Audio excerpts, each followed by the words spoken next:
Alright! Isang maganda at mapagpalang araw sa ating lahat mga kababayan, Luzon, Visayas at Mindanao. At sa mga sulok tayo ng ating mundo, sana ay nasa mabuti tayo, nakalagayan at walang sakit-sakit ang lahat. Ito po si Sir Evan mga kababayan at welcome back dito sa ating YouTube channel. Okay, so mga kababayan ko, as usual, before tayo mag-start, i-welcome muna natin ang ating mga bagong viewers, mga subscribers at mga followers dito sa ating channel. Thank you so much na nagustuhan ninyo ang ating channel. At syempre, pasalamatan natin ang ating mga viewers na nag-like, also nag-shares ng ating mga vlogs. Thank you so much at God bless po sa ating lahat. And also mga kababayan ko, syempre i-shoutout natin ating mga pinalangga na mga legends, ang mga senior citizens. Hello po, kumusta ang lahat? And also i-greet natin ng happy birthday ang lahat ng mga viewers na nag-birthday ngayong araw. Happy birthday! And also mga kababayan ko, syempre hindi natin kakalimutan, i-acknowledge natin ang ating mga channel members. Nandyan sila si Ma'am Rosalinda Bornia, Shirley Fernandez, J. Tiberio Pilayo, Cosmo Defender, Samuel Membrado, and Bia Bibar. Okay, so mga kababayan ko, wala kapon si Sir Ivan, no? I am very sorry. So ang daming nangyari, no, the other day. Kasi nga, aside pa doon sa nagkaroon ng presko na walang kwenta, itong si Chavez Singson mga kababayan, tapos sabi pa niya, pasabog daw. Sabi ng mga DDS, pasabog daw, mga kababayan, malaking pasabog. Bato silang pala eh. Walang kwenta talaga eh. It's just a waste of time.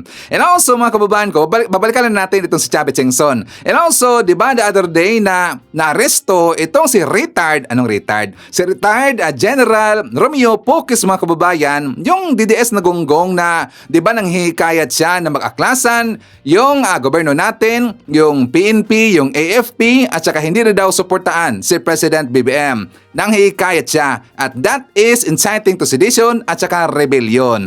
Di ba nagngyak-ngyak mga kababayan? Nangyak-ngyak talaga eh. Tapos ang dami niyang palusot na hindi daw aklasan ang kanyang mga sinasabi. Wala lo siyang sinasabi na ganyan mga kababayan. At siya ay naaresto doon sa Naiya 3 sa airport pagkakalapag niya mga kababayan kasi galing daw siya sa kanyang bakasyon from Thailand. Pagkalapag niya doon sa Terminal 3, ayon, inaresto. At saka ang kanyang kinuha mga kababayan na abogado ay walang iba, siyempre ang paborito ng mga DDS, itong si Topacio, si Attorney Ferdinand Topacio. Alam nyo, ang mga DDS, hindi na talaga natuto mga kababayan. Si Topacio pa rin ang kanyang kinuha na abogado dahil kapag si Topacio ang kanilang kukunin na abogado, talagang siguradong kulong mga kababayan. Kulong talaga ang aabutin ng kliyente ni Topacio. Mga DDS, meron bang naipanalo na kaso itong si Topacio? Kahit isa. Meron ba mga kababayan? Wala akong narinig eh. So itong si Romeo Apoque, si General Romeo Apoque, sigurado tayo makukulong ito. Diba the other day mga kababayan ay tsaka siya po ay nakapagpiansa. Kasi nga kanyang kaso na inciting to sedition, bailable yun mga kababayan. So babalikan lang natin itong si Chavez Singson kasi marami itong mga bagong mga information na kung saan itong si Chavez Singson lagot talaga mga kababayan. And also, babalikan na po natin itong si General Romeo Pokes. So dito tayo mag-start mga kababayan sa balita galing kay Yusik Claire Castro. Kasi ito ay connected sa ating mga topic. Okay? So for more details, let's watch this. Itong mga pondo na inilaan sa bawat agency, maganda po na nabigyan natin ng mga pondo, ano po yung mga programa. Pero kumpiyansa po ba ang palasyo na magagamit naman yung 100% nito hanggang matapos yung taon? Kasi minsan, mabagal yung paggamit ng pondo, nasasayang, natetenga yung mga proyekto na dapat at pinaglaanan at gustong mangyari ng Pangulo. Tama. Totoo po yan. Ang gusto po talaga ng Pangulo, kung ano po yung budget na ibinigay sa inyo, gamitin nyo para magamit para sa taong bayan. At kapag ka po kasi nakikita po ng taong bayan na kumaga yung circulation ng pera, mas dumadami po yung investments, mas nagiging nagtatrust po yung mga investors kasi nakikita nila gumugulong yung pera at nagagamit sa tama. Huwag pagulungin yung pera tapos gagastusin pansarili. Hindi po yun ang gusto ng Pangulo. Dapat gumulong yung pera, magamit sa tama para po yung mga investors din makita nila na okay yung ekonomiya natin. Kasi the more na nagsisirculate yung pera natin, mas nakikita nila na maganda yung ekonomiya. Mas napapakinabangan kasi yung pera sa tama. Iuutos po ba, Yusek, din ng Pangulo yung review Yan. doon sa mga proyekto? Halimbawa, quarterly ba o every month? Dapat Oo may nga. report para makita kung yung progress ng mga projects May para updated ng Oo, Pangulo. oo. Actually, ginagawa na po ng Pangulo yan eh. Ito bago po magtapos ng taon, meron pong nag-report ang DICT, nag-report ang DOTR, nagre-report po every now and then ang mga cabinet secretary sa Pangulo. So pinapakita po nila kung saan na po nararating yung programa nila. So hindi lang po ngayon, kahit po noong nakaraang taon, na-witness ko po yun kasi nandiyan na po ako. At nakikita ko po na every now and then nagkakaroon po ng meeting with the CAPSEX. Ayun, Oo. okay. Medyo, meron ka pa ba sa Okay lang. budget, partner? O, kakabig ako konti. Kabig ka. Okay, go. Kabig tayong konti. Ito po, last time po, alam ko, pag-usapan natin sa Nazareno preparation. Kasi Okay. last time, alam ko, ang Pangulo mismo nagpatawag ng pulong kasi gusto niya masiguro. Last year ata yun, kung di ako nagkakamali, yung preparation, yung kaligtasan ng publiko. Ngayong taon po, ano po ang advice ng Pangulo, Yusek Claire, para po sa kapistahan ng pong Nazareno for January 9? Actually, sa akin po, wala pa po sa akin na ibibigay na detalye sa ngayon. Pero itinatanong ko na po at most probably baka mamaya po na siguro mga 9 o'clock makakapagbigay na po ako ng update. Ayun. Pero as of now, wala pa po sa akin na ibibigay na detalye. Ayan, Oo. opo, naalala Pero ko lang aayusin. kasi. Oo. Aayusin, ma'am. Aayusin, Claire. Ano po? May mga pag-aayos na gagawin at paghahanda ang palasyo. Yes po, tinatanong ko nga po kasi po nag-declare na po si Mayor Isko na no work at no classes po yata. Apo, pero opo. pan-local po yun. Mhm, So ngayon correct. po, nagpapa-update po ako tungkol dito sa national pagdating po dito sa Manila. Ayan. So, i-cover ba or what? So, naghihingi pa po ako ng update. Ayan, oo. abangan natin Kasi yan. syempre yung iba, taga Quezon City ako Pero pupunta ako doon, deboto ako Ako ba, may pasok o wala? Hindi, tsaka ang ini-expect mo, 8 million ang darating Wow. dahil Friday, tapat ng Friday din, Wow, partner, di ba, sa oo. sentro, sa kapital ng Pilipinas, di ba, Correct. ang Manila. Kaya medyo ang paghahanda mo din talaga dyan, mabigat. Last Medyo time, kaya ako level up. natanong, kita ko, naalala ko yung mga pictures last year, na Oo. kamiting mismo ng Pangulo, yung simbahan, yung pang-police, oo. DILG, last time pinatawag dyan lahat para nga mapag-usapan at malatag na maayos. Correct. Ano. Correct. Isa pa po, Yusek Claire, bakit tayo at ayaw po ba? Or bakit tinanggihan yung hamon ni Chavit Singson na debate laban sa Pangulo, ng Pangulo at ng dating Speaker? Ulit po, debate po na hinamon ni... Chavit Singson, na debate po ang Pangulo at ang former Speaker para daw sa issue ng corruption. I can only speak for the President. Apo, okay. Okay? Unang-una po, napaka-busy po ng Pangulo. Mhm. Sabi nga po natin, itong pag-aaral pa lang ng budget, wala po talaga naging bakasyon ng Pangulo. So, iisipan po niya pang makipagdebate. When in fact, ang pagdidebate po ay hindi po sagot para maibsan ang korupsyon. Ang issue tungkol sa mga anumalyang flood control projects. Ang sagot po dito ay aksyon. Aksyon, hindi bakasyon. So, yun po ang ginagawa ng Pangulo. Uma-action po siya. Sinimulan niya po, nung after the SONA, sinabi niya mahiya naman kayo. So, from that time, nagsimula na po siya magpa-imbestiga. Apo. Hindi po nakukuha ang pagsawata sa korupsyon ng pagdebate. Ang sabi nga po natin, kung tungkol lang sa korupsyon ang pinag-uusapan at gustong idebate, sana noon pa po nakipagdebate nung panahon ni dating Pangulong Duterte na umaming siya'y korap. At umaming din na talamak ang ghost projects nung panahon niya. Sana noon, mas naging maingay sila. Yusek Claire, meron pang isa. Dahil si Chavit Singson ay nag-imbita rin. Nag-iinganyo sa mga mamamayan na pumunta doon sa isang malakihang rally daw niya. At dahil doon ay ipapanawagan na sigurado na raw. Oo, sabi niya, bababa na sigurado, oo. na bababa na si Pangulo. Pangulong Marcos at dapat nang bumaba. Yan po ba ay bordering to inciting to sedition? Yes po. For me, my take, yes. Po? Sa akin palagay, as a lawyer, yes po.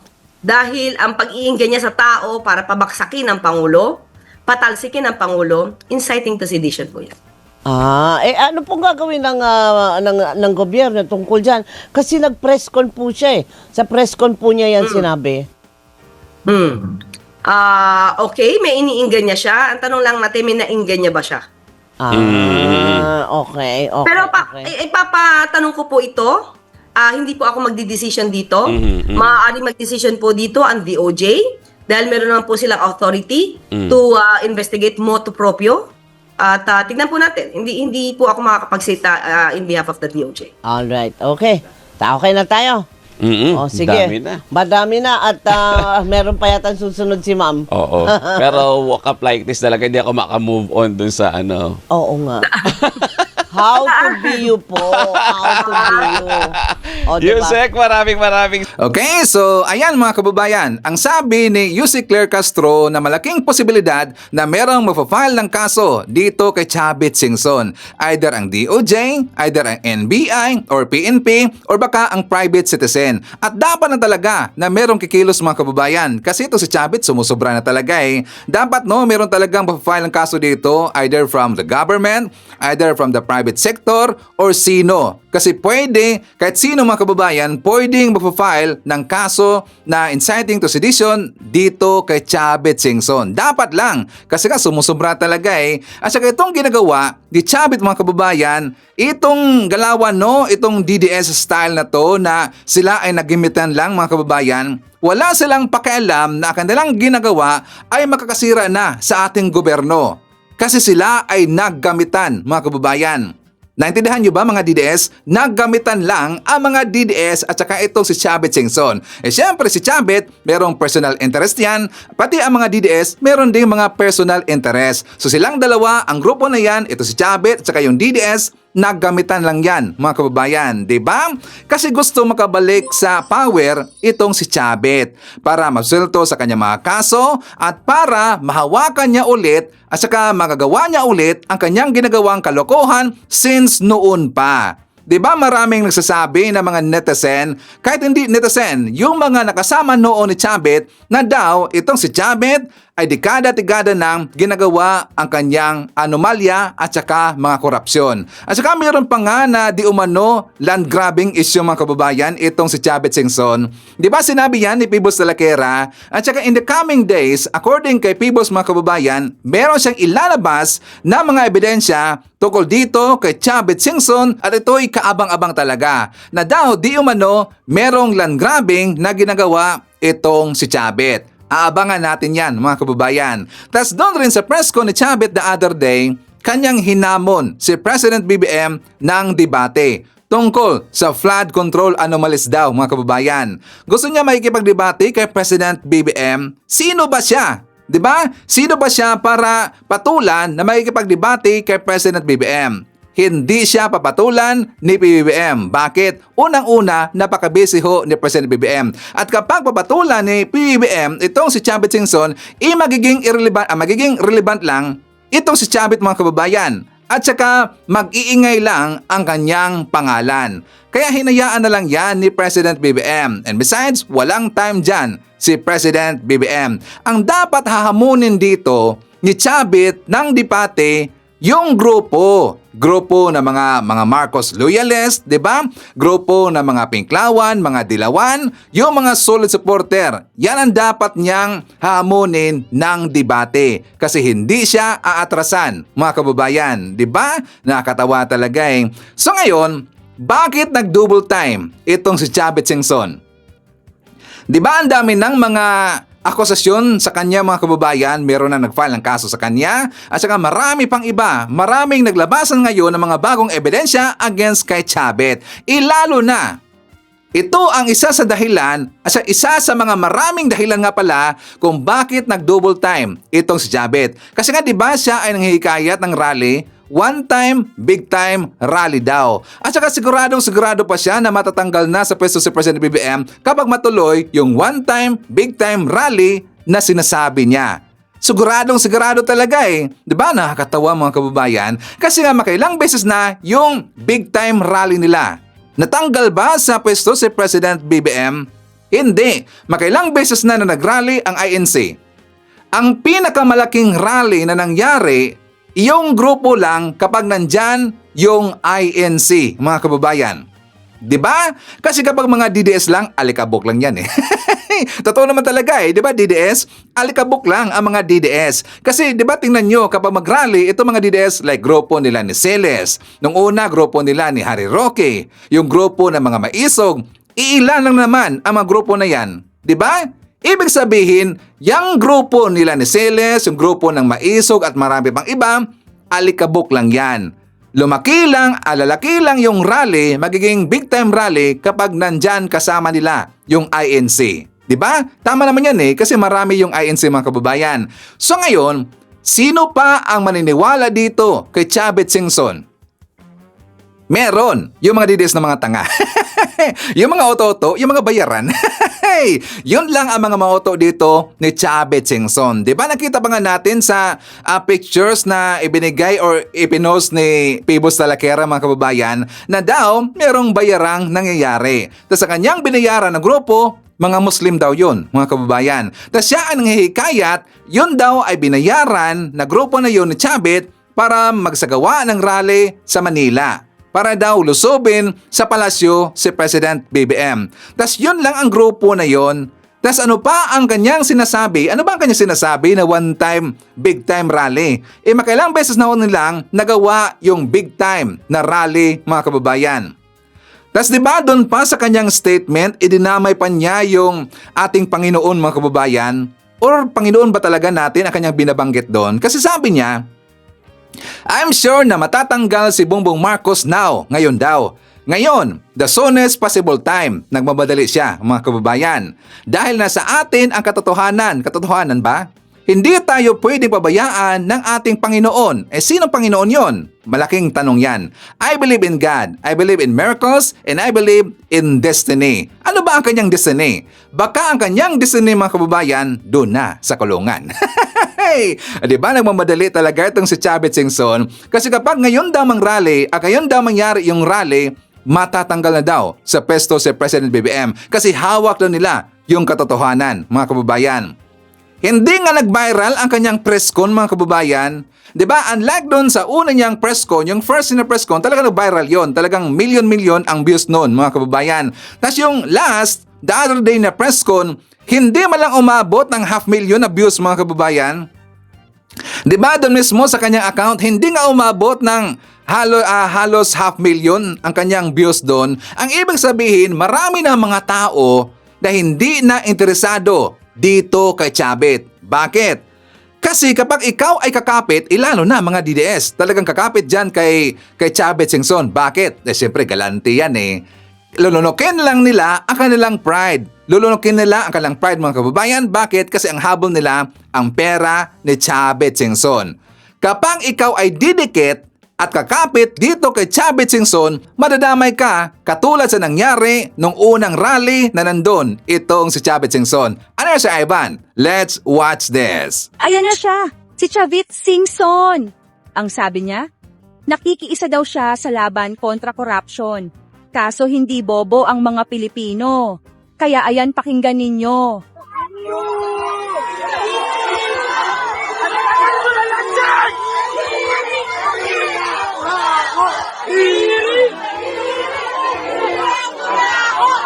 Hindi palakpak kundi pamamahiya. Hindi nila nakakalimutan ang sarili mong bahid ng korupsyon. Kapag ikaw ang problema, huwag kang magpanggap na solusyon. Deserve. Ikulong na yan! Ikulong na yan! Ikulong na yan! Kadiri! Kadiri! Kadiri ang kuramo! Ikulong na yan! Ikulong na yan! Ikulong na yan! Ikulong na yan! Ang kapal ng mukha mo! O, di ba Chavit, ang kapal ng mukha mo? Ngayon mga DDS, kapag sasama kayo kay Chavit o didikit kayo kay Chavit, ganyan din ang mangyayari sa inyo. Madadamay kayo dito sa pinagagawa ni Chavit Singson. Di ba? Boo, nabuo pa eh.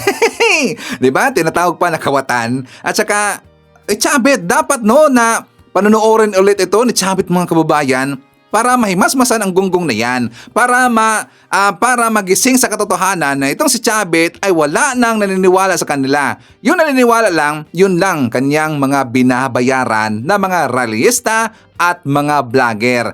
Yun na lang ang mga naniniwala sa kanya. Sa ngayon, Sir Evan, bakit ang mamadali ito si Chavit?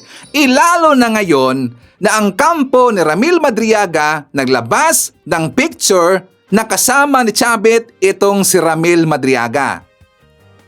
Diba meron ng kumalat na pictures kahapon mga kababayan na ang grupo or ang kampo ni Ramil Madriaga naglabas ng picture na kasama ni Chavit itong si Ramil Madriaga at meron pala silang history mga kababayan. At saka kahapon ko lang nalaman na meron palang history si Ramil Madriaga kasi nga dito sa picture na ito mga kababayan, magkaibigan pala noon si Chavit Singson at saka si Ramil Madriaga. At saka lumapit kay Ramil Madriaga mga kababayan, itong si Chavit Singson. Bakit sa Ivan? Kasi according sa history, according doon sa nabasa ko na article mga kababayan, lumapit daw, ito ay sa panahon pa ni Pinoy, na lumapit itong si Chavit sa office ni Ramil Madriaga.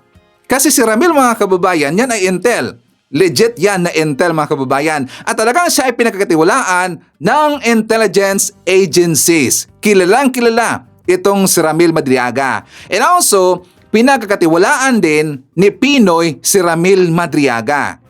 So itong si Chavit Singson daw mga kababayan, lumapit kay Ramil Madriaga para magpatulong doon sa merong isyong legalidad na lupa. O ngayon mga DDS, now you know, lumapit si Chavit doon kay Ramil Madriaga para sa isyong legalidad ng siguro gustong nakawin ni Chavit yung lupa na yung mga kababayan pero meron palang isyo. Ngayon, nag-imbestiga si Ramil Madriaga. Take note, magkaibigan ho, magkaibigan si Chavit at saka si Ramil Madriaga. So, nag-imbestiga itong si Ramil Madriaga. Before nag-imbestiga si Ramil Madriaga, pumunta muna siya doon kay Pinoy para hingi ng advice or sinabihan niya si Pinoy tungkol sa gustong ipagawa ni Chavit Singson. And then, nag-decide si Pinoy daw na iimbestigahan muna. Ngayon, si Ramil Madriaga, he found out na meron palang malaking problema ang lupa na yung mga kababayan. Kasi meron ding issue doon na merong mag-asawang tinigi or pinatay. Well, hindi na natin alam kung ano talaga yung nangyari doon sa mag-asawa na yon, basta tinigi daw mga kababayan. Aside pa sa merong issue ang lupa na yon sa legalidad, meron ding natigi na pamilya. At interesado doon itong si Chavit Singson daw. Ngayon, itong si Chavit binaliktad ni Ramil Madriaga. Anong nangyari sa Ivan? Mismong si Chavit sinabihan ng hindi tayo sure kung anong sinabi ni Ramil Madriaga doon kay Chavit. Kasi si Chavit daw mga kababayan, nagalit bigla. Talagang naging monster. Nagalit bigla, sumabog. So ang ginawa ni Chavit, siguro hindi siya tutulungan ni Madriaga kasi nga mayroong malaking problema ang lupa na yon. Baka siguro problema din ang gobyerno, mga kababayan. Siguro lang. Yun ang pagkaintindi ko. So ngayon, ito si Chavit, ang ginawa niya, hinaras niya si Ramil Madriaga. At saka kinasuhan niya ng maraming kaso, mga kababayan. Tingnan nyo, kapag hindi nakukuha ang gusto ni Chavit mga kababayan, yan ang kanyang ginagawa sa tao o sa mga tao. Diba? Kaya mag-iingat kayo mga DDS. Kapag hindi na kayo nagagamit ni Chavit Singson, ganyan din ang gagawin nila or gagawin niya sa inyo. Tulad ng ginawa niya kay Ramil Madriaga. Hindi siya tinulungan ni Ramil. Bakit? Kasi merong problema. Unang-una, mabait na tao at saka intelihente na intelligence agent itong si Ramil Madriaga. Hindi siya basa-basa sumusulong mga kababayan na kapag yung mga inuutos sa kanya medyo problemado, merong talagang questionable, merong problema, hindi ganun na tao si Ramil Madriaga. Pero ang ginawa ni Chavit Singson, kinasuhan, hinaras. Kaya yun ang start ng unfinished business daw ni Ramil Madriaga versus Chavit Singson. So ngayon, naglabas ng mga picture ang kampo ni Madriaga na doon tungkol kay Chavit at saka itong kay Ramil. Ang kumalat ngayon na balita mga kababayan, ibubulgar ni Ramil Madriaga itong si Chavit Singson. At saka hindi ho basta-basta magsasabi itong si Ramil Madriaga nang hindi nakasulat sa affidavit. Ganon yan si Ramil Madriaga, mga kababayan, di ba? Katulad ho dito kay Sara Duterte, kapag meron siyang akusasyon, anong ginawa niya? Nag-take oath siya. Merong affidavit. At yan ang dapat na gagawin. Kapag talagang ikaw ay sure na at saka totoo ang mga sinasabi mo, dapat idaan mo sa legalidad. Dapat idaan mo sa mga daang proseso. Merong affidavit. Dapat ganon, DDS. Hindi lang yung magpa-cloud chasing ka dyan sa social media, mag-ingay-ingay ka dyan, mga akusa ka, pero wala naman talagang ebidensya eh. Mang-aakusa ka, pero ang gusto ng mga DDS, ikaw yung maglalabas ng ebidensya na ikaw yung inakusahan, mga kababayan. Ganon, di ba? Baliktad. Dapat ang maglabas ng ebidensya yung nang-aakusa. Pero dito kasi sa side ng mga DDS, yung inakusahan nila, yun ang gusto nilang maglabas ng ebidensya. Pero dito kay Ramil Madriaga, baliktad. Talagang matino na tao kasi siya ay gagawa ng affidavit, mga kababayan. Notarized affidavit, 'di ba? At 'yan ang kaabang-abang. Kaya nga 'di ba si Chavit Singson ngayon talagang panic mode, mga kababayan. Well, ginagamit lang siya ng mga DDS vlogger. Bakit? Siyempre, nakakapera sa kanya ang mga DDS vlogger. Ginawa siyang content. Sinasakyan lang yan, itong si Chavit Singson. Pero ang totoo, pinagtatawanan na lang siya ng taong bayan, di ba? And also, ipapakita ko sa inyo itong bagong pasabog ni Pebbles Talaquera. For more details, let's watch this. So, eto na nga. Natatawa ako dito kay Barsaga. Alam niyo talaga, yung mga yan sila Albiste, Barsaga, Magalong, hindi naman gagalaw yan nang walang kumpas ng kanilang mga boss. At alam natin na ang mga boss nila ay ang mga Dutertes, Chavit, ganyan. Saka hindi rin yan gagalaw na basta-basta ng mga malilinis na wala silang mga makukuwang anda. O ngayon, nag-iingay na naman si Meow, Meow, yung congressman na may saltik sa ulo na pinaglihis sa mental. Ang sabi niya, ang sabi niya is, pinasabog ang Venezuela dahil may drug lord silang presidente. Natatakot ako na baka susunod na tayo. By Representative Kiko Barsagang Baliw. Una sa lahat, hindi nagkaroon ng record or issue si Bongbong Marcos sa drugs, lalo na sa kriminal na pagpatay or pagpapapatay. Never siyang nagkaroon ng issue ganyan. Tandaan niyo yan, ha? Never siya nagkaroon ng issue na drug lord siya. Ang issue sa kanya is gumagamit siya. Pero hindi niyo pa napapatunayan. Kahit nagsalita pa si Amy, hindi niya pa napapatunayan. Okay? Ngayon, ang kinakatakot daw ni Meow Meow Baliw na dahil kami nahuli daw na president na drug lord sa Venezuela, di ba? Na baka pasabugan din daw tayo. So eto, may nag-report sa akin. Basahin natin. Mga nagmamalinis, meow. Aw, aw, aw. So kahapon, may nag-send sa akin ng message. Mayan, makikita nyo, Sunday, 9:26 p.m. Dada ng dada si Kong Kiko about sa drugs. Bakit di muna unahin ang pamilya ng nanay niya? Kapatid ng nanay niya, yung supplier ng droga sa katabing barangay lang namin. Pamilya ng nanay niya, kilalang supplier. Oh, di ba? Ganyan yung mga maiingay, may mga tinatago. Kiko Barsaga, yung tsahin mo sa kabilang barangay, drug lord din naman pala. Diyos ko, kung mga magmalinis na kakainis, basahin uli natin, ha? Ayan, basahin uli natin. Dada ng dada si Kong Kiko about sa drugs, bakit di muna unahin ng pamilya ng nanay niya, na kapatid ng nanay niya, yun ang supplier ng droga. Katabing barangay lang namin. Pamilya ng nanay niya ang kilalang supplier. Ibig sabihin, tita niya. Diba?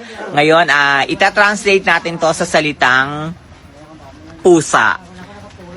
Meow, meow, meow, meow, meow. Kung ginawa ba ako ng drugs, baka meow, meow, meow, meow, unahin ang pamilya ng nanay niya. Meow, meow, kapatid ng nanay niya yung supplier ng meow, meow, droga. Katawing barangay lang naman namin. Meow, meow, Meow lang nanay niya. Kilalang supplier. Meow. So, alam niyo na ngayon, basta maingay, ibig sabihin may tinatago. Ang presidente ba, nag-ingay? Hindi ba't laging tahimik lang siya? Kahit minura na siya, kahit ano-ano pang sinasabi sa kanya, tahimik lang si PBBM. Pero yung mga maiingay na yan, sila Magalong, Lebiste, Barsaga, Duterte, mga tai-tai. Akala mo naman sino mga matitino, di ba? O ano ngayon, Kiko Barsaga, meow! Yung palang tita mo, drug lord sa katabi niyang barangay, meow! Chururut, tusok. Akala mo naman talaga mga matitino, sarang magnanakaw ka din naman sa kayong kapatid mo din, drug lord. Magnetic lifter. Oh, di ba? Magnetic lifter. Alam niyo mga kababayan na umingay na naman ngayon yung issue tungkol doon kay Pulong Duterte, doon kay Manscarpio, tungkol sa magnetic lifter mga kababayan sa custom. Umingay na naman yan ngayon. Pero babalikan na natin yan. Kasi nga, pag-usapan muna natin itong si Kiko Barsaga. Tingnan nyo, itong mga tao na to na laging nag-iingay, mga cloud chaser, naghahabol dito ng kasikatan sa social media. Meron palang tinatago, di ba? Ang sabi ni Pibos Talakera na mismong tita daw di umano ni Kiko Barsaga, drug lord sa kabilang bayan.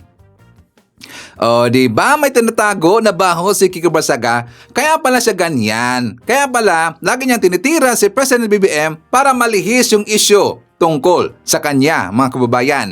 Ano na, Kiko Barsaga? Drug lord pala ang tita mo daw? Tita, di ba? Hey! Alam niyo mga kababayan, at tungkol dito naman sa dahil napag-usapan o nabanggit ni Pipo Salakera si Lebeste, si Leandro Lebeste, si Kiko Barsaga, the other day, meron akong nakita na post ni Lebeste na ka-meeting nila itong si Elijah San Fernando. Kilala ba natin si Elijah or si Eli San Fernando? Yung sa Kamanggawa yata yan na party list, Kamanggawa or Manggagawa ba na party list, yung maingay rin ngayon na puro lang pang-aukusa din dito kay President BBM, tapos sinitira niya lagi yung ating gobyerno. Pero hindi siya ganyan noon mga kababayan. Diba si Elijah, iba yung tira niya, iba ang kanyang naratibo is about tungkol sa mga manggagawa. Yun ang kanyang pinag-iingay sa ating gobyerno. Pero ngayon, sumama siya kay Lebeste, at saka dito kay Kiko Barsaga. And thank you so much nga pala sa nagbigay sa atin ng screenshot. Nakita niya na nag-post ito si Lebeste. Naka-meeting si Elijah San Fernando kasama si Kiko Barsaga at saka si Lebeste. Pero wala na yan ngayon. Wala na yan ngayon ang picture na yan mga kababayan. Hanapin niyo mga DDS. Wala na yan ngayon. Dinilit bigla.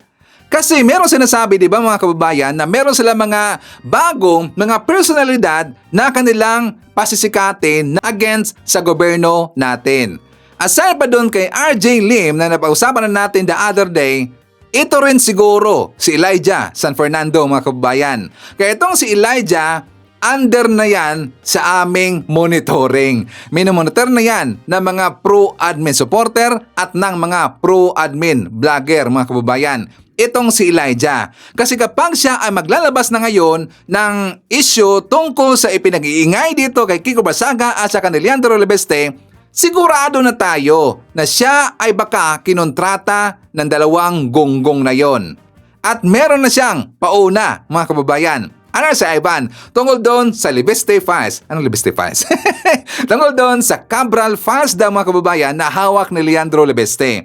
Kasi nga diba meron sinabi itong si Elijah na kanyang dininay na wala daw ibinigay na files. Sabi niya, sabi sa abilita mga kababayan, San Fernando itinanggi sinabi ni Lebeste na may kopya na siya ng Cabral Files. So sabi ni Elijah, wala pa. Binibiro ko nga si Congressman Leandro na baka ako naman ang targetin dahil sa sinabi niya.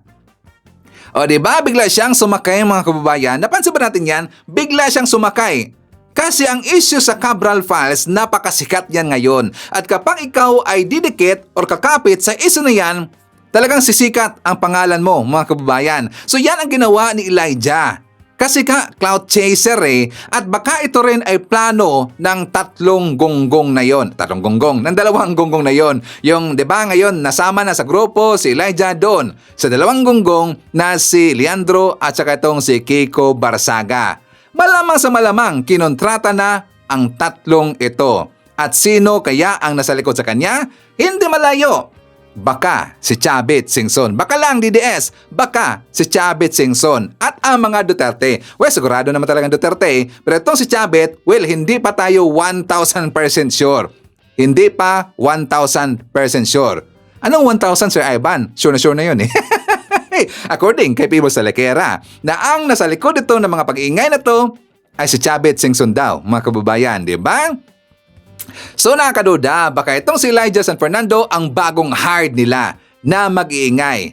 Any days from now, aasahan natin si Elijah mag-iingay na rin yan, mga kababayan, di ba? So before tayo magpatuloy sa ating mga talakayan, well, syempre, i-shoutout muna natin. I-acknowledge natin ating top 5 commenters, ang ating mga viewers na may maraming na-comment dyan sa baba sa ating comment section. So nandyan sa ating listahan, anong una po? Si Sampaguita Rose, meron siyang 12 na mga comments. Nandyan rin si Tess Paraon, meron siyang 10 na mga comments. Monets Borromeo, meron siyang 7 na mga comments. Nandyan rin si Tarhata Pagaryungan, meron siyang 6 na mga comments, and Sandra Maranon, meron siyang 6, lahat na mga comments. Okay, so thank you so much.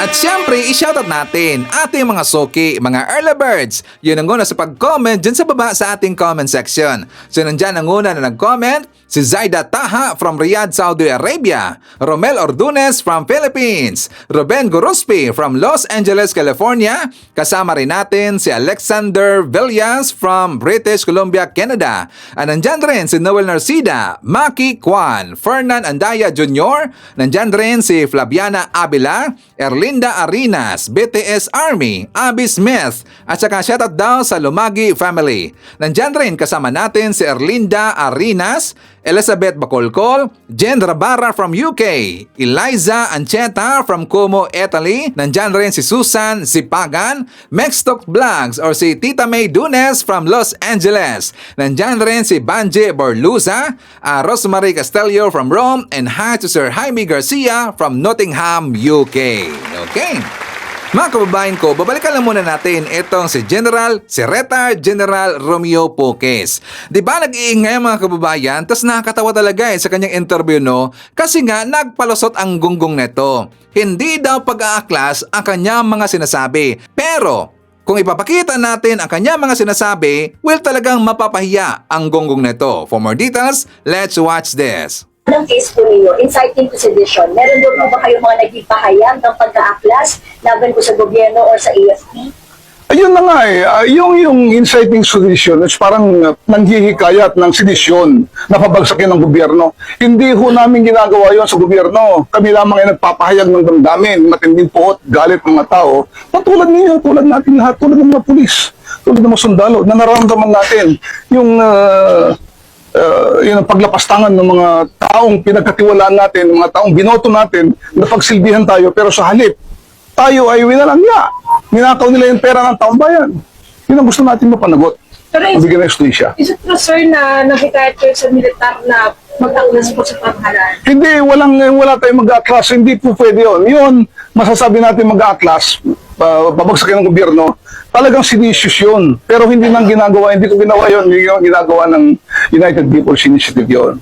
General Romeo Bronner, Yan tayo. Chief of Staff, Armed Forces of the Philippines, at sa lahat ng mga kasundaluhan, General Milencio Nartates Jr., Chief Philippine National Police, at sa lahat ng kapulisan, malinaw na malinaw, nagtatangis ang langit, narinig natin, nakita natin, ng ating Commander-in-Chief ay hindi karapat-dapat dahil siya ay magnanakaw at siya ay bangag. Kaya ang taong bayan, pakinggan ninyo ang kanyang sinisigaw, pakinggan ninyo ang mga taong bayan, ang sinasabi ng taong bayan, kayo ay kampihan ang taong bayan para sa laban na ito. Mag-resign, umalis na ang ating presidente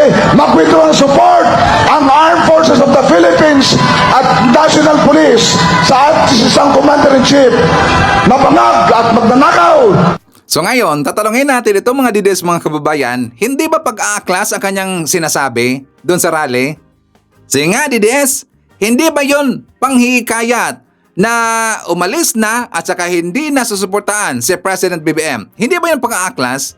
Di ba nakakatawa talaga eh? Mukha yatang na-amnesia bigla itong si General Pukis mga kababayan doon sa interview. Na-amnesia bigla eh. Tapos natanggal bigla ang kanyang angas. Nawala ang kanyang angas mga kababayan. Biglang bumayat ang kanyang mukha. Tapos doon sa rally, galit na galit talaga eh. Tapos hinikayat pa niya yung AFP at saka PNP na mag-aklasa na. Hindi na daw susuportaan si President BBM. Dapat lang sa kanya, deserve yun. Deserve na siya ay kinasuhan ng inciting to sedition at saka rebellion. At dapat lang mga kababayan na siya rin ay tatanggalan ng pensyon para magtino.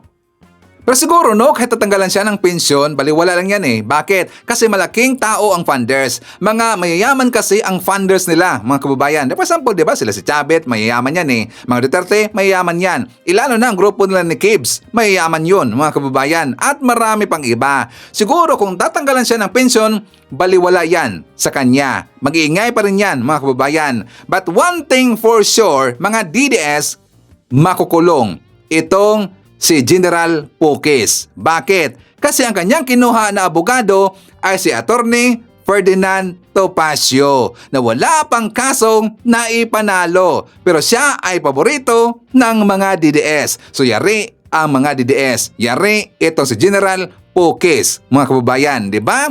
Correct me if I'm wrong, mga DDS.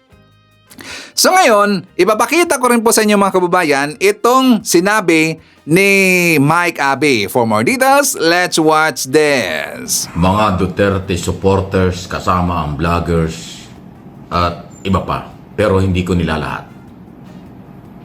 Totoo bang sagad na ang kanilang kabastusan, kawalang respeto sa Pangulo, kawalang respeto sa pamahalaan, at umaabuso na sila sa isyu ng demokrasya at malayang pamamahayag? Yan po yung aking tinatanong. Ano inyong masasabi? Pero siyempre, lagi po akong may sariling interpretation at pananaw. Pero mahalaga din ang inyong panig. Maliban lang sa mga troll at mga basher, wala tayong pakinabang dyan. Mga mababaw na level yan at huwag na natin patulan. Pero ito lang po yun. Ang demokrasya ay ating nararamdaman at ating karapatan ng malayang pamamahayag, opinyon at iba pa.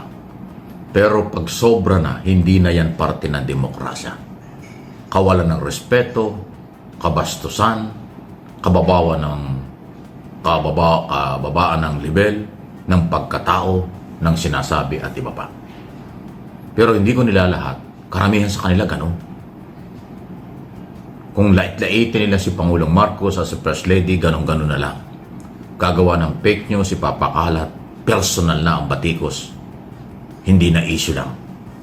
Hindi lang pampolitika. Pinipersonal na dahil ang Pangulo ay hindi po ibinababa ang level. Sa kanila, hindi sila sinasagot. Pero ako at ang aking mga channel ay merong obligasyon at karapatan na ito ay pag-usapan. Kaya nga sa aking personal na opinion at observation, sobra na ang kabastusan, sobra na ang panlalait, sumobra na sa karapatan at demokrasya ang mga ibang Duterte supporters, followers. Again, hindi ko sila nilalahat. At dahil dyan, kaya wala silang nakukuhang suporta mula sa mga Pilipino sa nakalipas na 3 taon, namang 3 taong mahigit na. Dahil sa ganyang galaw, unprofessional, unethical, at wala na sa lugar. Wala na sa issue, puro personal na lang, puro panlalait lang at pamabastos. Yun ang nakikita ko. Kasi kung ang dala nila ay lehitimong issue at meron dokumento at basihan, baka nakakuha na sila ng suporta mula sa taong bayan. At dahil patuloy na lumiliit sila sa halip na lumaki, kasi nga mababang level na ang kanilang mga topic, sinasabi at paninira sa ating Pangulo at sa gobyerno. Kung ikaw naman ay nag-aral, ikaw ay Pilipinong matino, ikaw ay Pilipinong may pagmamahal at malasakit at may prinsipyo, paano ka naman sasama sa kanila? Di ba hindi? Yan ang dahilan. Kaya kahit na anong gawin ng mga anti-Marcos o mas kilalang Duterte followers, supporters, walang mangyayari. Mas pababa ng pababa ang kanilang pwersa kaysa padami. Kasi nga, hindi na ho isyong pambayan, hindi na isyong pampolitika, isyong personal na panlalait, pambabastos na ang ginagawa. Napakababang level niyan. Nagtataka nga ako, yung iba mga abogada pa abogado. Yung iba para daw mga political analyst at kung ano-ano pa. Ginagamit ng social media sa brutal na kabastusan na kanilang ginagawa. Sino sasama sa inyo? Hindi ba nyo naisip yun? Kahit kapitbahay nyo, hindi sasama sa inyo. At kahit kasamahan nyo sa matagal ng panahon, pero nababastusan na sa inyo, iiwanan na kayo. Kaya nga meron na mga ibang personalidad dyan. Hindi ko nga alam kung totoo kung AI yun o totoo ba yung sinasabi ni Harry Roque na hindi daw mananalo si Sara Duterte kailanman kasi nga daw hindi karapat dapat. Marami siya sinabi. Hindi lang ako sigurado kung AI yun o talagang sinabi niya. Pwedeng totoo yun. Di ba? Yung ginagawa ng mga supporters ni Duterte na mapanlait at sobrang kabastusan sa ating gobyerno at sa ating Pangulo, yan ay nakakasira lalo sa mga kandidato nila, lalo na kay Sara Duterte. Kasi nagpare-parehas ng style nila. Mapagmura, mapanlait, at puro pagbabanta. Iisa ang kanyang linya. Unprofessional ang dating. Sino sasama sa inyo? Mga simpleng mamamayan na lang ang sasama sa inyo, pero hindi yan ang mag-aangat ng ekonomiya ng ating bansa. Ang business community, mga professional na Pilipino, ang pag-asa ng bayan para iangat ang kahirapan. Tulungan ang mga mahihirap. Tulungan ang walang sapat na kakayanan sa kailang sarili at buhay. Pero huwag niyong gamitin sa inyong personal interest ang maliliit. Ganon kasi ang ginagawa niyo.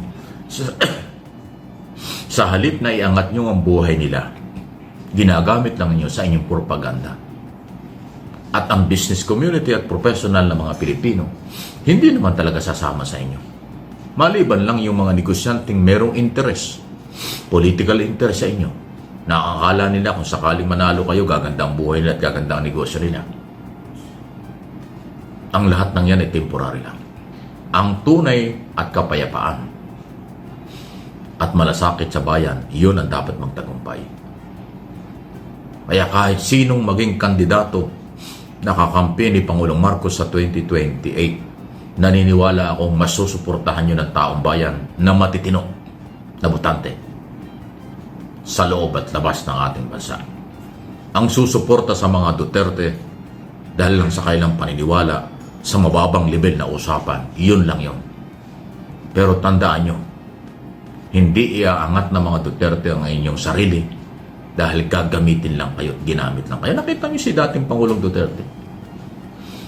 Nung una, gamit na gamit kayo nung maging Pangulo, wala daw siyang pakialam sa inyong kahirapan. Wala daw siyang pakialam kung naghihirap ang mga Pilipino. Di ba may mga ganyang statements siya? Pabiruman o totoo, pero ganun lang nangyari. O kailan ba kayo pinagtanggol ng mga yan? Yung mga nagraraling nakulong sa abroad at kung saan man. Hindi naman kayo pinagtanggol. Yung mga nakakasuhan, yung mga pulis na ginamit sa Tokhang, pinangakuan, hindi naman tinulungan. Yung mga kinasuhan dyan sa rally ng gulo sa September 11 o September 21 yata yun. Tinulungan ba kayo? May legal assistant pa? Excuse me po, wala. Yung mga nakulong sa Qatar, nag-rally, tinulungan ba kayo? Hindi rin. Wala eh. May naipakita ba ang mga Duterte na sila'y tumulong pinensali at abogado sa mga nakasuhan at pinakulong dahil mga paglabag sa batas? Wala. Yung mga pulis na nagamit sa Operation Tokhang, double barrel, maraming nakulong dyan dahil nautusan lang. Maraming hanggang ngayon ay may kaso sa korte. Meron bang financial assistance at legal assistance na ipinoprovide ang mga Duterte? Wala. Di ba? Kaya huwag palinlang, huwag pagamit. Mahalin nyo ang inyong sarili at pamilya. Doon tayo sa susunod na presidenteng kayo ay isasalba. At ipagpapatuloy ang sinimulan ni Pangulong Marcos sa magandang ekonomiya at seguridad ng bansa at prinsipyo sa West Philippine Sea issue. Huwag kayong sasama sa mga mapaghiganti lang. Ang plano ay maghiganti lang, maghawak ng kapangyarihan, pero wala namang inilalatag na programang pang-nasyonal. Delikado yan. Okay, so kasama rin natin, nandyan si Felma Cabato from Toronto, Canada, Shirley Rizman, Carmencita Comandao from California, nandyan rin si RGA Itarxa, Josephine Gallego, Pam Mienta, nandyan rin si Baldomingo TV from Pangasinan, Ordanita City, hi to Evelyn Garcia, Sandy Gazer, Tony De Los Reyes, Marilyn Digma, nandyan rin si Joseph Rabanes, Aquilina Tabios, Jembo Simbrano, Leo Moico, nandyan rin si Marites Matsubara, Romeo Amor, Renato Baliner, Brian Baltasar, and hi to Margie Rilog. Okay, so mga kababayan ko, ipapakita ko sa inyo ang interview kay former Senator Trillanes doon kay Christian Isguera. For more details, let's watch this. Sabi niyo, dalawa lang kamay niyo, no? Ang focus siya talaga mga Duterte. And talagang very vocal naman kayo about this. Meron pa ba kayong mga balak ikaso? Kunwari, dito kinapulong at saka iba pang mga kasama sa hanay nila. Itong kay Pulong, so iniimbestigahan na namin ngayon. Ito nga yung frustration ko sa ICI. Here I am, a private citizen, conducting my own research and investigation against Pulong Duterte na ito yung biggest recipient ng insertion sa history ng ating bansa. 51 billion pesos in one district alone. So, ginakanda ko yung research ngayon ng aming team and at the proper time, ipa-file na namin ito. So, graft cases to at least and malversation charges at least yan sa kanya. Then itong ipapa-transfer na namin itong sa frigate scam na i-file ko doon sa DOJ noon. So we're making the proper communications right now para ma-transfer ng DOJ to the Office of the Ombudsman para masimulan na nila yung fact-finding.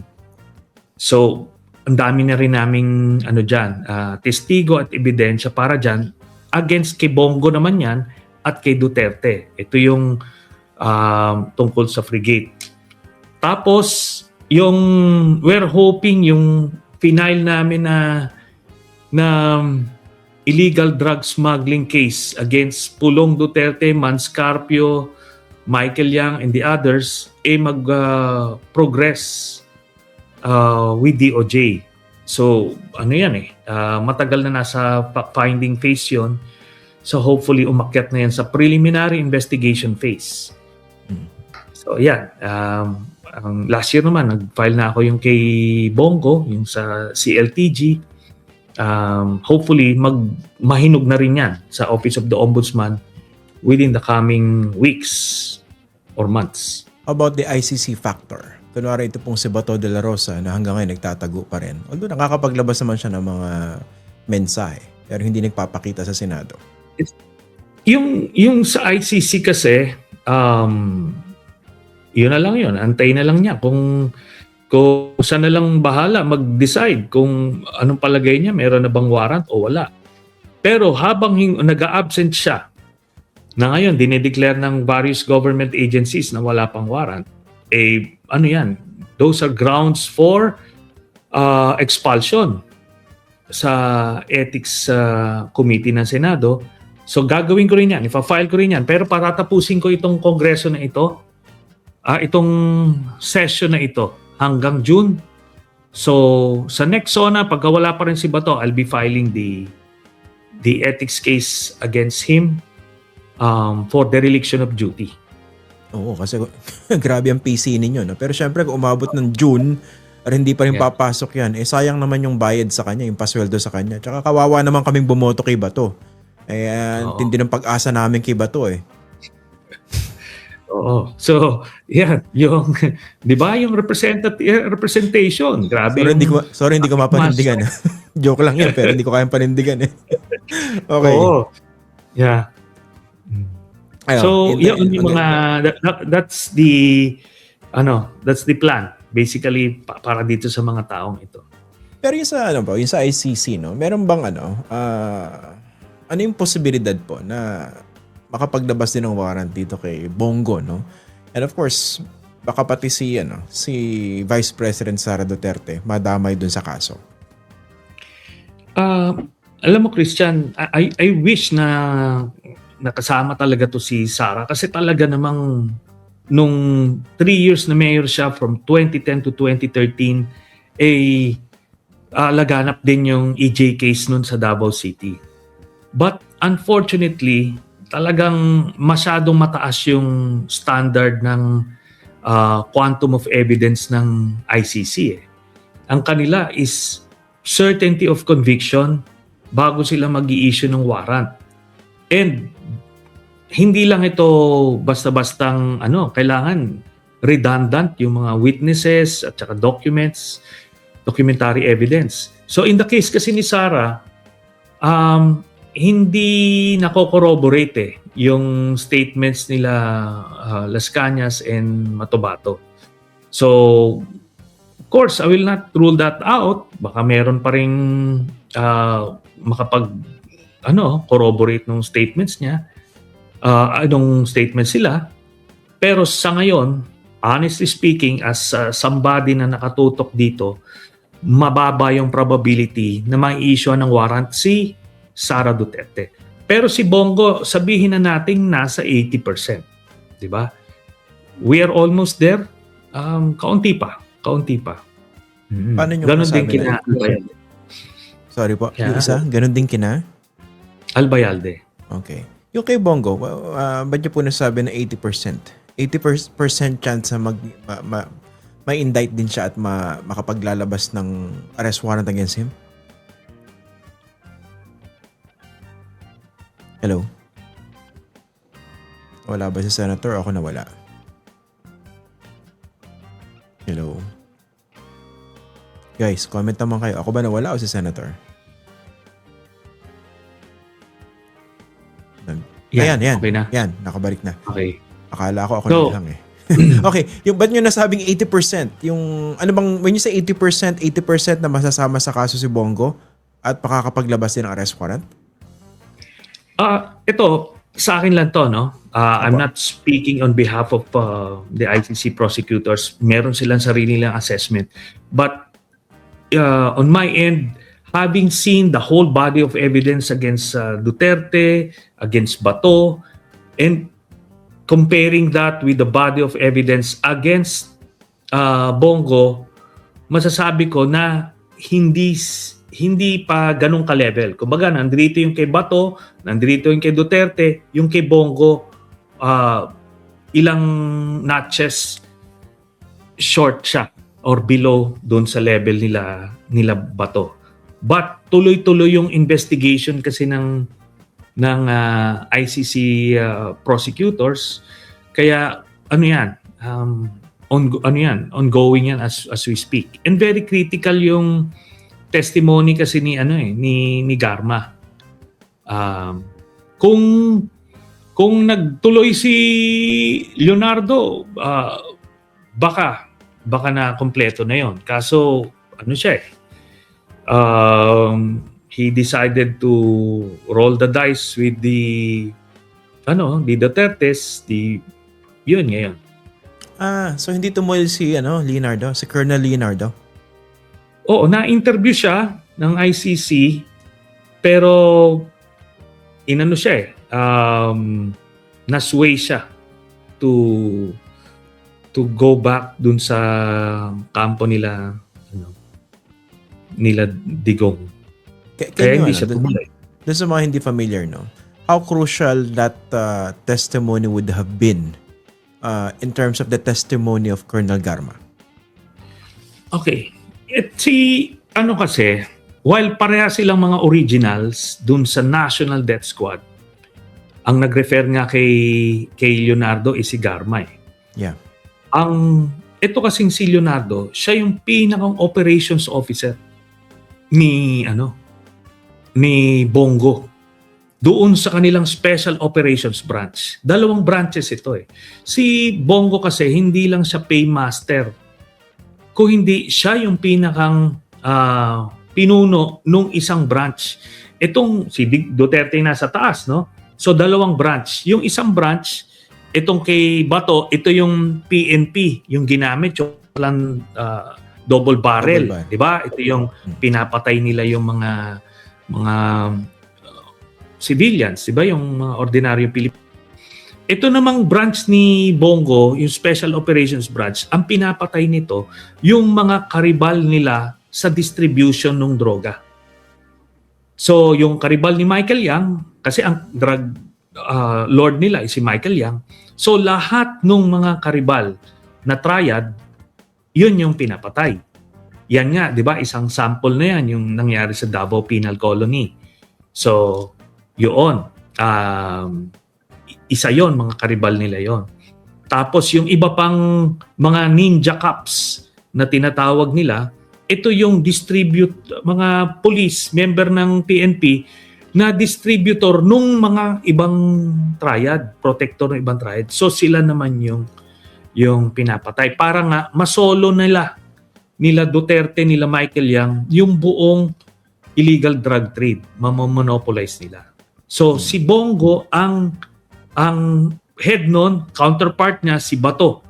Tapos ang pinakang operations officer ni Bongo ay si Leonardo. Yun. Okay. Ito naman pa, no? Yung pinakahuling balita rin pala, itong isang retired general na pro Duterte, inaresto si General Romeo Poquis, allegedly for inciting to sedition. Okay? How do you see this, no? Kasi isa to sa mga leading voices criticizing the Marcos administration. Magandang development yan. Kasi magkakaroon ng chilling effect yan eh. Kasi remember, nakasuhan na rin itong sila Macanas dati. Diba? O nung nakasuhan yun, tumahimik na yun eh.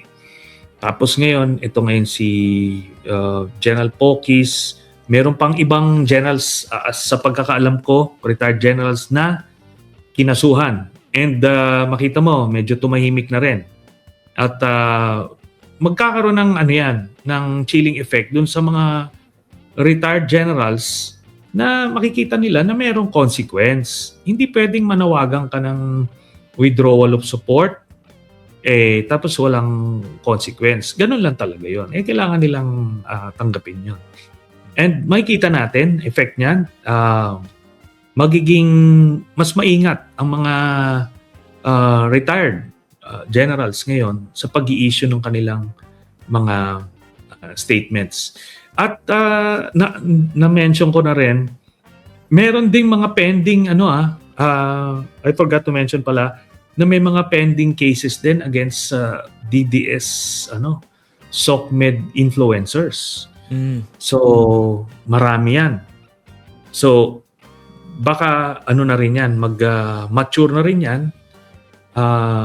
para sa ganun nga. Kasi nung panahon ni Duterte, konting statement mo lang, kakasuhan ka na. Sa akin, umabot ng 30 cases ang kinaharap ko nung panahon nila. Ngayon, dapat maramdaman din nila na may consequences yung mga ang libelous and seditious statements. Ganun lang yun. 30 cases ang ang kinaharap nyo. Ilan ang natitira po ngayon? I think 6 nang naiiwan. Grabe. Talagang pinutaktik kayo ng mga kaso ng panahon ni Duterte. Pero 'di ba ang projection ni Duterte parang pinapabayaan lang niya ako? Pero hindi, gigil na gigil siya. He was ordering yung mga cabinet secretaries nila, mga agency heads to really file cases against me and para nga maperwisyo ako. Nung hindi na umubra yung kanilang utos na pagpatay. Yun. Saka hindi rin umubra yung yung pagbabawi ng amnesty proclamation. Yung pa pala, And in fact, may murder na final sa akin. May murder case. Talagang similar to kay Senator Laila De Lima, talagang totally fabricated. Pero ginawa nila.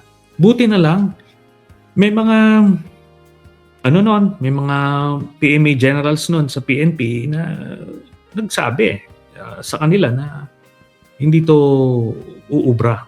Hindi to pwede. Oo, yun. Nako. Kung may kaso siguro illegal possession of undesirable face, baka pwedeng isinampa rin yun. I'm sure. Teka, Senator, na bago tayo magtapos. Okay. Yung 2 points lang. No? Gusto kong pag-usapan si Bongbong Marcos. Of course, talagang his trust and approval ratings are taking a hit. Do you think, how do you see this second half of his administration? Will he be limping toward the finish line, or can he regain his composure or strength, or talagang resign na ba tayo sa lame duck years at is conventionally seen for a sitting president? I think the answer to that question is in his hands, no? Kung if he plays his cards right, pwede pa niyang ma-regain yung kanyang standing, credibility, and endorsement value sa 2028.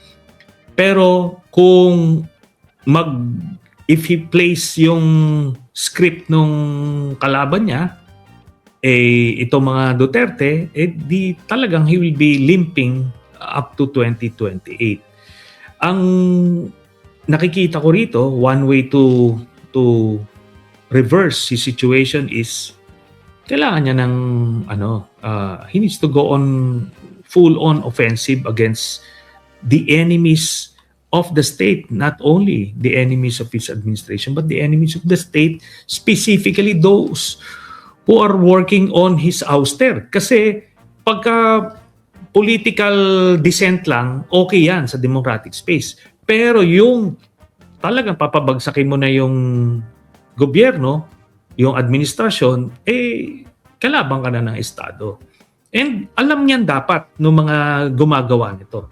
Alam mo, nung panahon ni GMA, ginawa niya yon, di ba? Ito, hindi lang, kami, tanggap na namin, gumawa kami ng kumaga, outside the norms or normal conventions of a democratic movement. But, yung mga ibang civil society noon, talagang krinash din niya yung dissent. Survived, pero hindi niya na na-regain yung credibility ng administration niya. So in this case, hand in hand, you have to deal with the enemy na nagpapabagsak sa'yo strongly, no? Wala na yung appeasement kasi hindi naman sila nadadaan doon. Pangalawa, hand in hand, kailangan niya nang i-deliver yung mga pangako na governance, di ba? Alam mo, one thing na hindi nila na-optimize, significantly na bumaba na yung presyo ng bigas, from 50 plus nung tail end nung Duterte administration. Ngayon nasa 28 pesos may makukuha ka na medyo quality ng bigas. Ang laking diferensya nun. That's a 25 peso difference. Dapat hina-highlight nila yon. Ang problema kasi is tinutukan niya itong parang siya yung naging muka nung corruption ng administration kasi siya yung palaging humaharap doon sa issue na yan. Dapat yan, pabigay na nila doon nung una sa ICI, pero pumalpak yung ICI, hindi nila ginawa yung trabaho nila. Dapat, ito na ngayon, ipaubaya niya na sa ombudsman yung issue na yan. Si ombudsman na lang yung maglalabas ng mga kakasuhan later on, yung mga may issue ng warrant, pero siya dapat deliver na siya ng mga serbisyo sa publiko kasi hirap na yung mga kababayan natin. And kung makapag-provide siya ng trabaho at mapababa yung cost of living, yan, ma-appreciate yan greatly ng mga kababayan natin. So, yun. Okay. Ito po, lastly, no? Yeah. Two-pronged ditong question ko. Ito madalas itanong po sa akin ng mga nakakausap ko, no? Bakit despite all these issues, pag inobserbahan naman ng isang reasonable person itong si Vice President Sara Duterte, hindi kagalingan. Okay? Pero bakit ang dami pa ring panatiko ni Sara Duterte at ng mga Duterte? Number 2, kung sakaling umabot siya sa 2028, sino sa tingin niya yung makakatalo sa kanya? Okay, first, alam nyo, social phenomenon yung fanaticism.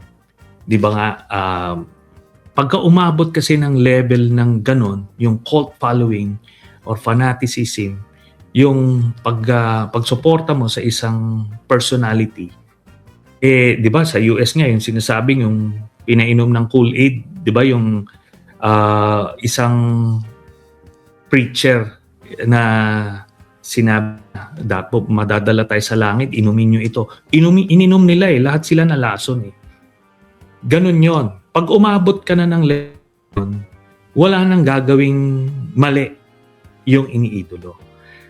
Pero ang nakita naman natin dito, meron siyang, kumbaga sa buong supporters, base of supporters ni Sara Duterte, meron yung fanatics at meron pa rin yung mga moderate to light supporters niya.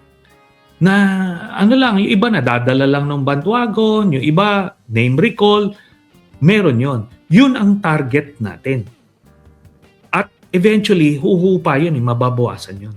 Kasi nakita na nga namin yun kay B9 noon. Nung unang months ng investigation, hindi natitinag. His base was holding. Pero eventually, nung na-expose namin yung Hacienda Binay, parang that was the feather that broke the camel's back. Suddenly nag-step back. Ay, teka, ano na to? Sobra na yan. So nag-collapse Ang bilis nung pag-collapse. Tapos, yun na ngayon. May mga nag-emerge na mga bago. So, I'm not losing hope. Ang nakita ko nga dito, ilan yung approval rating ni Sara? Approval rating ito, not voter preference. By the way, in a few weeks, magkakanda kami ng survey para makita na natin yung baseline for 2026. So doon natin makikita ilan ba talaga yung base niya. And we will monitor that as we go along, kung pababa siya o pataas. So anyway, bottom line, compared to how the Duterte started ilang years ago, 10 years ago, significantly marami nang namulat. Kaya that gives me hope na pa rin tayo. We can get this thing done by 2028. Okay, sa second question mo naman, kung sakaling umabot ng 2020, talaga hindi kung umabot ng napapanagot. 2028, meron kaming mga scenarios na gagawin head-to-head. So, head-to-head in a three-way race. Ang nakita kasi natin na divisions ng political spectrum, 4 na bloke. The Duterte block, the Marcos block, the middle forces, ito na yung mga kakamping, Dilawan, iba pa, yung mga namulat. So, middle forces. And finally, yung non-aligned. Yung mga walang inclination. Nakafocus lang sila dun sa pang-araw-araw na buhay nila. So, hindi sila politicized. Yan, dito kasi, pag three-way race, may kandidato yung Marcos, yung Pink, yung middle forces, and yung Dutertes, dito natin makikita. So we have a scenario like that. So I can, let's say, hypothesize na kung three-way race, lamang yung Dutertes, di ba? Pero meron din kami scenario na head-to-head, meaning magme-merge itong Marcos and yung middle forces to come up with a unity ticket na ang candidate for president would come from the middle forces. So, pag nangyari yan, we will see, di ba? So, then meron pa rin long list na ginagawa nila na parang chapsuy na kung sino-sino mga pangalan yung ginagawa, which is what the usual commercial surveys do, Yeah. di ba? Ando doon iba't ibang pangalan. So dito sa mga scenarios na to, head to head, whether it's Sara, Risa, Sara or Bam Aquino, or Sara and General Torre, tapos three-way race, isama mo si John B. Cremulya. Di ba? Oh. Kung Si Lenny, hindi nasa ano pa ba? Yan ang pinupush ng iba pa rin. nagsabi kasi siya na hindi na raw siya tatakbo. So, unless she says otherwise, edi doon lang. Doon lang. Pero isasama pa rin siya doon sa long list. Kasi yun yung palaging nakikita ng mga Hindi naman ito mga commission surveys, yung mga scenarios, hindi naman ito pinapublish kasi for strategizing purposes ito. So doon pa lang natin makikita and doon natin malalaman kung anong impact ng head-to-head kung dalawa lang ang kandidato parang noong 1986 or kung three-way race ang mangyayari. What do you plan to do? Let's say, natapos yung survey na yan. Kunwari, lumutang na yung may best chance to defeat Sara Duterte. Anong next move? Dito natin makikita. Kung internally, syempre, we will be sharing this information para malalaman natin. Pero doon sa kung sino man yung kandidato na yon, makikita mo pa rin saan ka mahina relatively doon sa mga areas na na malakas ka. So, masa-strategize mo, malalaman mo kung ano pa yung areas na kailangan na trabahuin mo. Di ba? Pero, again, yung two-way race, yung head-to-head, naka-premise yan doon sa coalition na I really believe that is doable, workable, and yun ang pinakang magandang paraan para masigurado yung tagumpay sa 2028. Kung magsanib yung pwersa ng Marcos Block, yung admin, at saka yung middle forces. Middle forces, okay. Iyan din yung actually, ginujudo yan ng ng mga DDS. Sinasabi, ayan, term nila, kain suka kayo.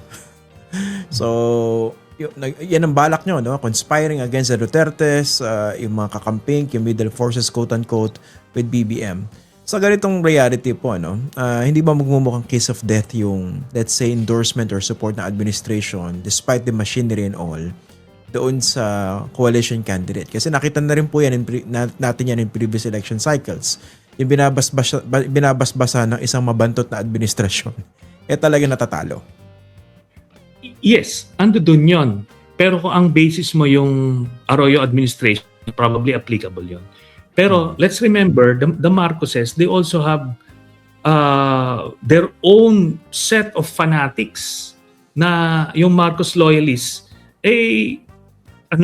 Siguro nasa 15 to 20% din yan na talagang magiging game changer yon.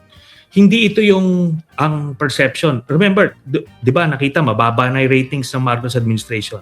But if you look at the approval rating and saan ang gagaling yon, doon pa rin doon sa mga solid north, mga base nila.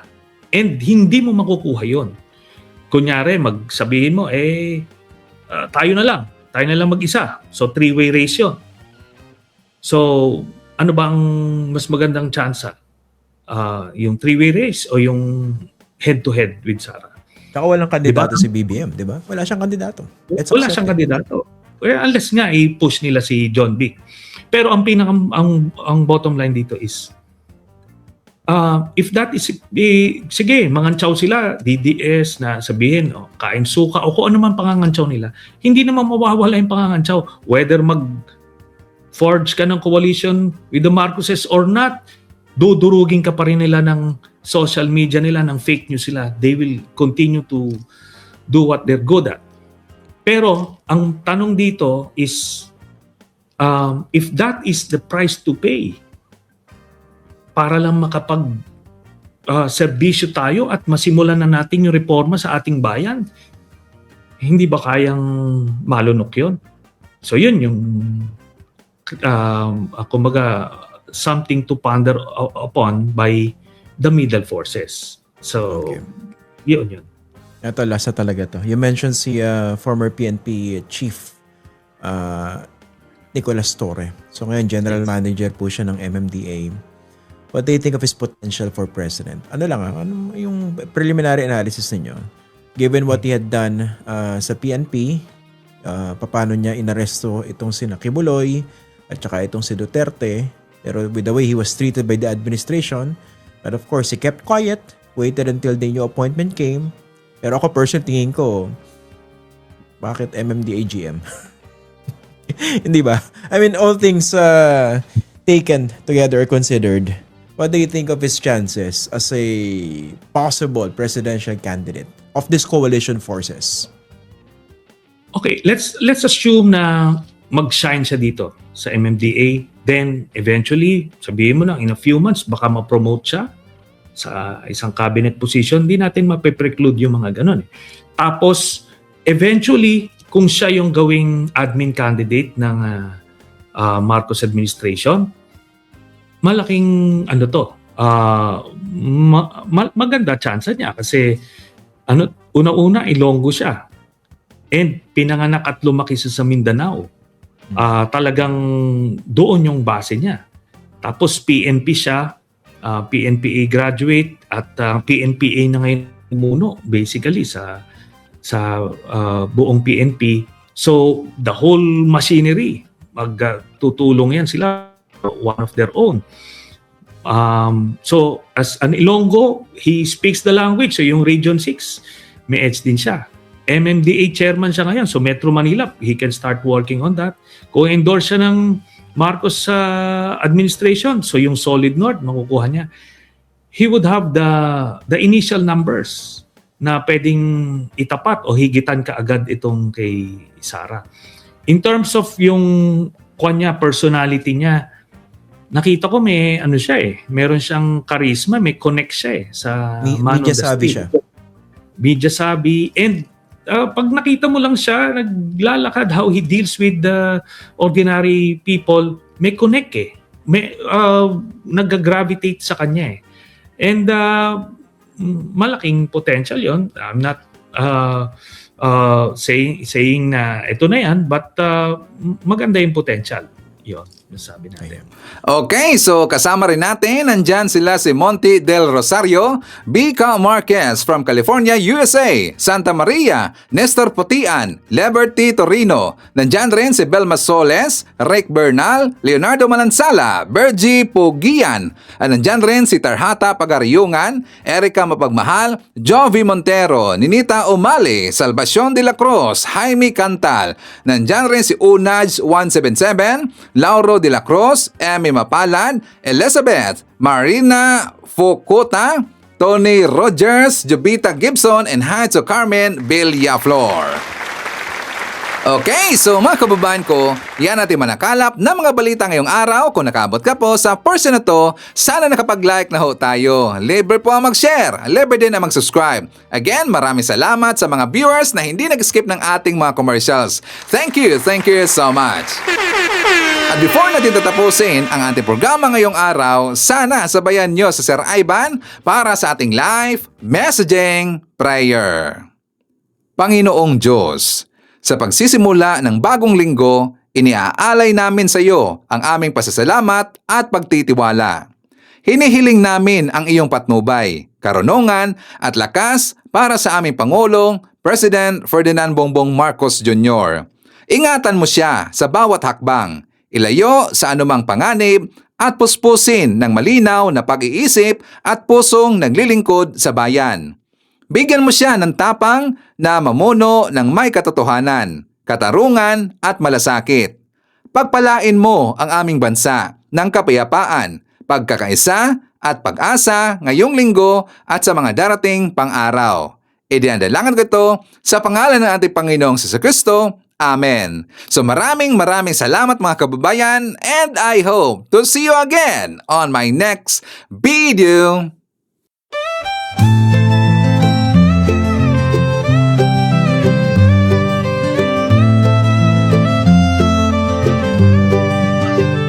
Sa bawat pagsikat ng araw, ikaw ay nandyan. Tinig mong matatag, sa amin ay gabay. Pag-asa ng bayan, pangakong totoo. BBM, isa kang totoong tao. Sa mahirap at api, ika'y sumusuporta. Tapat mong paglilingkod, lahat kami nakakita sa iyong pamumuno. Bayan ay umaangat, bagong Pilipinas, pangarap ay tapat. Ikaw ang aming BBM, Pangulong matapat. Sa puso ng masa, inaangat ating watawat. Sa hirap at ginhawa, ika'y kasama. Pilipinas ay papangon, dahil ikaw ang pag-asa.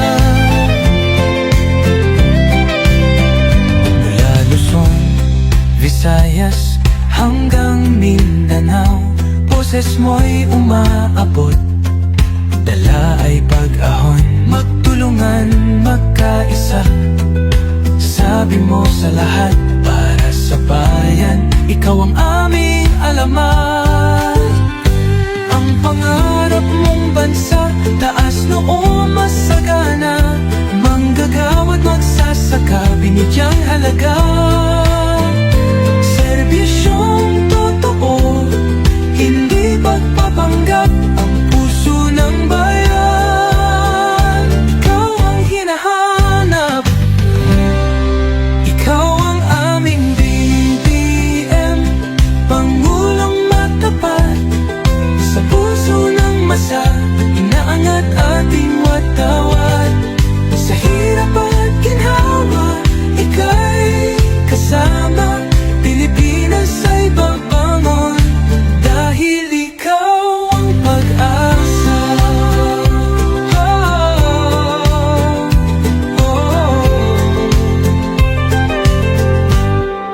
Ikaw ang aming BBM, Pangulong matapat. Sa puso ng masa, inaangat ating watawat. Sa hirap at ginhawa, ika'y kasama.